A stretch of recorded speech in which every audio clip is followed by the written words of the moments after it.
puissant témoignage les horreurs de l'enfer rapportées par la sœur Linda.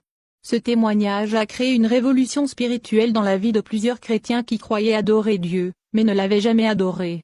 Ce témoignage est une bombe atomique lancée contre le monde des ténèbres. Par ce témoignage, le diable a perdu des milliers de prisonniers. C'est votre tour de sortir de Société Anonyme Cage. Ceux qui vont déchirer ce témoignage auront raté leur dernière grâce pour le rachat de leur âme. Si tout ce qui est dit dans ce témoignage ne vous dit rien, sachez que votre âme vous attend déjà au portail de l'enfer. Pensez-y.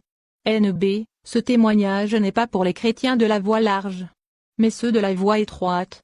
Publié par Mère Biservante de l'Éternel TV. Si vous aimez, partagez au maximum. Sœur Linda. J'ai 27 ans aujourd'hui et je suis très reconnaissante au Seigneur parce que pendant 26 ans j'ai travaillé pour le diable car comme vous le savez toute personne qui vit dans le péché travaille pour le diable sans le savoir. J'étais jeune et je voulais profiter des plaisirs de cette vie, ce n'est pas que je pratiquais la sorcellerie. Mais je vivais dans le péché et lorsque l'on vit dans le péché tout en se disant chrétienne, le diable nous regarde et il dit meurs seulement et tu verras seulement ce qui t'attend. Donc je fumais la cigarette, j'allais en boîte de nuit, je couchais avec mes copains.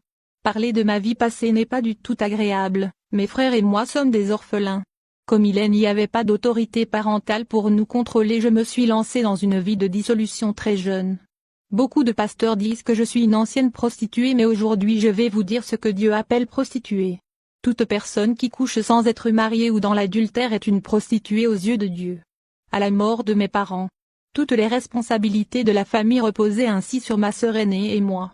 Alors je me suis lancée dans la vie mondaine très jeune entre 16 et 17 ans. Après la mort de ma mère, et l'oncle chez qui nous vivions nous avait mis dehors en disant qu'une fille ne pouvait rien lui rapporter. À l'époque nous étions encore très petites. Nous avons tous fait pour aller à l'école, nous avons même supplié mon oncle pour qu'il nous paye les études. Car il avait largement les moyens. C'était mon propre oncle en effet. Mon père qui était un homme riche l'avait aidé de son vivant à trouver un emploi et à ouvrir une entreprise, et ainsi à la mort de mes parents. Il s'était engagé pour s'occuper de nous mais après un an passé chez lui et voyant que nos formes étaient sorties il nous avait demandé de devenir ses maîtresses si nous voulions qu'il s'occupe de nous. Alors ma sœur et moi avons dit non car tu es pour nous comme un père. Alors il nous a mises dehors, alors nous nous sommes demandé où aller car nous ne connaissons personne d'autre que l'église. L'école. Alors je me suis lancée dans la vie mondaine et j'ai commencé à sortir avec les hommes. Au début je sortais avec des jeunes hommes mais par la suite je me suis rendu compte qu'ils ne me donnaient pas assez d'argent. Alors je me suis lancée dans la chasse des gros gibiers.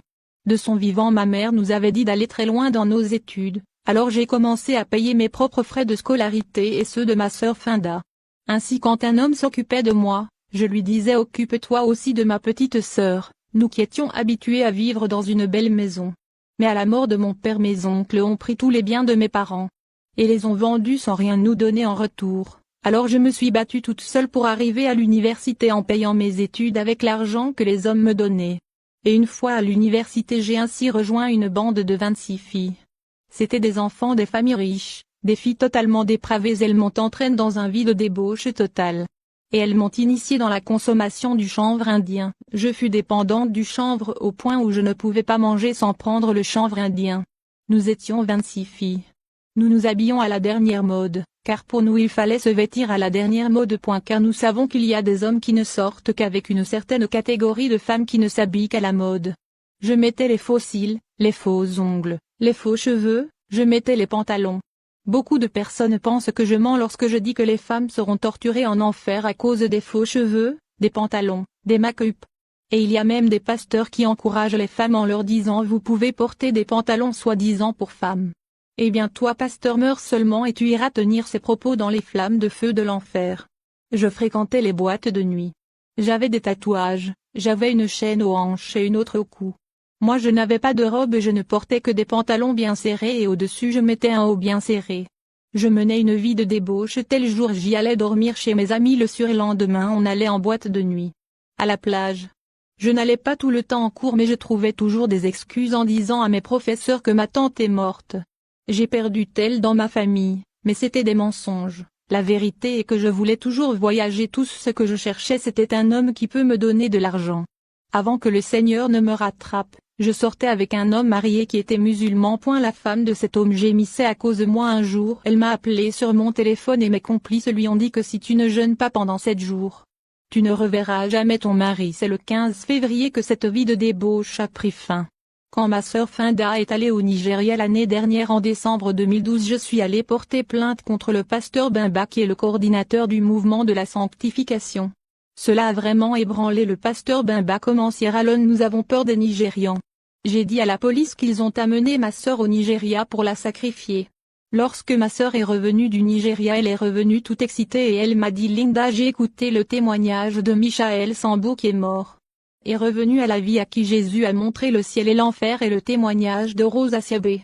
Et elle m'a dit que les femmes seront jetées en enfer à cause des pantalons, des faux cheveux, etc.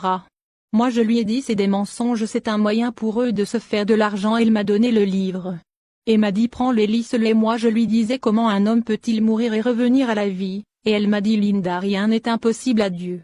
Ma sœur Finda priait toujours pour que je me sépare des pantalons, des faux cheveux, des make-up. Elle condamnait le port du pantalon chez la femme. Parfois elle prenait mes pantalons et les cachait. Et dans ses paroles il y avait des choses qui m'effrayaient souvent, au point où je suis allée voir mon pasteur et je lui ai dit: pasteur, depuis que ma sœur est revenue du Nigeria, elle me dit des choses qui me font peur. Par exemple, elle dit que les femmes iront en enfer à cause des pantalons, des faux cheveux, et il m'a dit: c'est des mensonges, le diable veut seulement que tu souffres. Comment peut-on te dire que tu ne peux pas embellir ton corps? Ne sais-tu pas que ton corps est le temple de Dieu? Et il a même appliqué de l'huile d'onction sur moi. Il a ensuite chassé le diable de mon corps et il m'a dit: ma fille, il faut porter tes pantalons.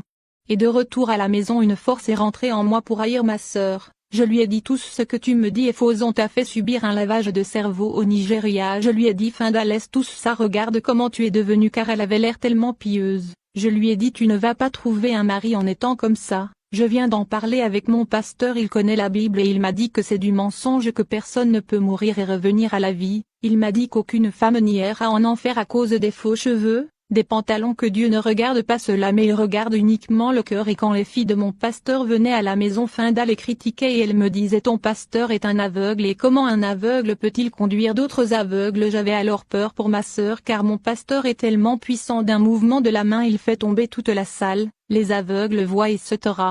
Alors j'avais peur que les filles de mon pasteur ne vont rapporter tout ce que disait Finda sur mon pasteur. J'avais peur qu'il lui envoie la folie ou même une maladie, et Finda répliquait en me disant: Linda, ton pasteur ne peut rien contre moi, car il n'y a pas de vérité dans ton église et vous irez tous en enfer. En bref, il y avait d'autres pasteurs en Sierra Leone qui étaient contre la doctrine de la sanctification profonde. Tout a changé pour moi le 15 février lorsque je suis morte et que j'ai été amenée en enfer. Le 13 février j'étais allée à un deuil et au retour du deuil le 14 et le 15 j'écoute une voix qui me disait que j'étais la prochaine personne qui devait mourir et je me demandais: mais quelle est cette voix? Et le 15 février est un jour que je n'oublierai jamais. Très tôt le matin j'avais l'impression que l'on me découpait avec un couteau. Le processus vers la mort est très douloureux. Voilà pourquoi vous voyez certaines personnes donner l'impression de lutter avant de mourir. J'ai crié Finda et elle est venue en courant dans ma chambre et elle m'a dit: que se passe-t-il? Je lui ai dit: Finda, prie pour moi car je suis en train de mourir. Et elle m'a dit: sors du lit, viens, tiens-toi debout. Mais je ne pouvais plus me lever, il n'y avait plus de vie dans mes jambes, je faisais des efforts pour rester en contact avec elle, et pendant ce temps la vie s'en allait, petit à petit. Mes yeux se révulsaient, je bavais et Finda a commencé à prier en langue et elle a ainsi appelé les membres de la famille et mon ex-amant en leur disant: venez, quelque chose est en train d'arriver à Linda. Ils sont tous arrivés à la maison et ont commencé à prier pour moi. Ils ont versé de l'eau froide sur moi, mais cette eau était chaude sur moi. J'avais toutes sortes de sensations, tantôt je voulais aller aux toilettes, tantôt je voulais aller ailleurs. Finda a dit: Linda, reste tranquille et viens sur mes jambes. Alors elle m'a prise dans ses bras. Dès que Finda m'a prise dans ses bras, je me suis couchée sur elle. Plus tard elle m'a dit que lorsqu'elle vit que mes yeux étaient rouges, plus tard elle m'a dit que lorsqu'elle a vu toutes les lourdes mèches que j'avais sur ma tête au moment de la mort, j'avais sur moi des bracelets à mes bras, j'avais des faux ongles, tout c'était artificiel sur moi au moment de la mort. Alors elle a commencé à pleurer pour moi en me disant: Linda, tu veux accepter Jésus maintenant? Et Satan a dit: jamais. Elle m'a dit: répète après moi: Seigneur Jésus, je t'accepte. Et là j'ai commencé à lutter pour prononcer le nom de Jésus. Ma bouche ne s'ouvrait plus mais dans mon cœur je disais Jésus, et là je n'ai pas pu finir, ni ouvrir ma bouche pour répéter la prière. Et là j'ai senti comme si on avait lancé une énorme pierre sur moi pour me fermer la bouche, et là j'ai poussé un énorme cri et la vie m'avait quitté totalement. Ce que j'ai vu après que je sois sortie de mon corps était horrible. J'ai vu des multitudes de personnes, tout le monde et moi avec, nous allions sur une énorme route très large et j'ai commencé à me demander: mais où suis-je? Il y a un instant je me tordais de douleur à la maison, mais où suis-je? Jusqu'à un certain moment j'ai commencé à ressentir une chaleur horrible. La chaleur que je ressentais dépassait celle du soleil.